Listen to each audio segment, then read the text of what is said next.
قالت صحيفة ماركا الإسبانية إن ألغازا كبيرة تحيط بالبرازيلي بيلي حتى بعد وفاتها، وأحد هذه الألغاز خزانة ملابسه في نادي سانتوس، ولا تزال الخزانة مخصصة لبيلي حتى الآن وبعد سنوات من آخر مباراة لعبها بألوان الفريق البرازيلي. ونقلت الصحيفة إن بيلي وضع بعض الأشياء في الخزانة وطلب عدم فتحها إلا بعد وفاتها. مع وفاة بيلي سيكون من الممكن فتح الخزانة لرؤية محتواها، ولا يزال من غير الواضح ما إذا كان النادي سيوافق على ذلك بالفعل أم لا، إذ يتوقع الكثيرين أن يحولوها إلى متحف. وقالت الصحيفة إن البعض يتوقع أن يكون في الخزانة حذاء ارتداه في مباراته الأخيرة مع سانتوس، إضافة إلى رسالة امتنان محتملة للنادي الذي أمضى فيه مسيرته الاحترافية بأكملها تقريبا. وتوفي أسطورة كرة القدم البرازيلي بيلي الذي يعتبر بنظر الكثيرين أعظم لاعب في كل العصور، والفائز بكأس العالم 3 مرات عن عمر يناهز 82 عاما. وبدأت البرازيل يوم الجمعة الحداد الوطني لمدة 3 أيام. أبعد كارلو أنشيلوتي المدير الفني لريال مدريد نفسه عن الأزمة المصارعة بين كريم بنزيما مهاجم الفريق الملكي وديدي ديشامب مدرب منتخب فرنسا. وقال أنشيلوتي في مؤتمر صحفي: كريم عاد لتدريبات ريال مدريد في 10 ديسمبر بحالة جيدة، وشارك مع زملائه في مباراتان وديتان، الأولى لمدة 30 دقيقة والثانية لشوط كامل. بنزيما في حالة رائعة ومتحمس للمشاركة في مباريات بعدما غاب كثيرا في النصف الأول من الموسم الجاري. لن نأخذ في تفاصيل قرار الجهاز الفني لمنتخب فرنسا. لقد قرروا استبعاد بنزيما من كأس العالم بعد تقييم حالته في تلك الفترة، وبالنسبة لنا عاد للتدريبات بحماس وطموحات كبيرة.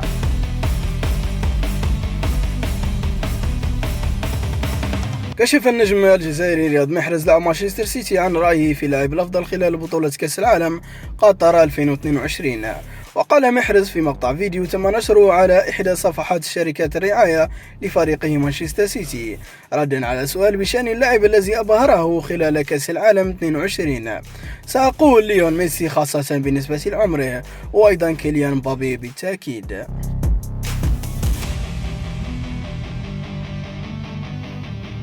فتح المعلق الرياضي حافظ الدراجي النار مجددا على المدرب الجزائري جمال بلماضي، مؤكدا إنه يملك عقلا ماديا مع الخضر وليس معنويا مثل ما يؤكده في كل خرجاته الصحفية، ويتلقى مبلغا ماليا مقابل الخدمة التي يقدمها كمدرب للخضر منذ 2018. وهاجم المعلق الرياضي حافظ الدراجي مجددا مدرب الخضر جمال بلماضي، مشيرا إلى أن الأخير لا يملك عقدا معنويا مع الشعب الجزائري، وإنما عقده مادي مع الاتحاد الجزائري كرة القدم الفافا، وذلك على عكس ما يروج له. أثنى بيب غوارديولا مدرب مانشستر سيتي على نجم الفريق إيرلينغ هالاند، وذلك بعد أدائه المذهل هذا الموسم وتسجيله الكثير من الأهداف. ويعد هالاند هو أحد أفضل لاعبي بريمير ليج هذا الموسم، كما أنه يتصدر قائمة هدافي البطولة ليكون بلا منازع رفقة مبابي هذا الموسم هما الأفضل في الدوريات الأوروبية الخمسة الكبرى، كما أنهما أكثر من سجل أهدافا حتى الآن. فهل يعود صراع ميسي وكريستيانو من جديد، ولكن هذه المرة باسمين مختلفين؟ فمن يتفوق في النهاية، مبابي أم هالاند؟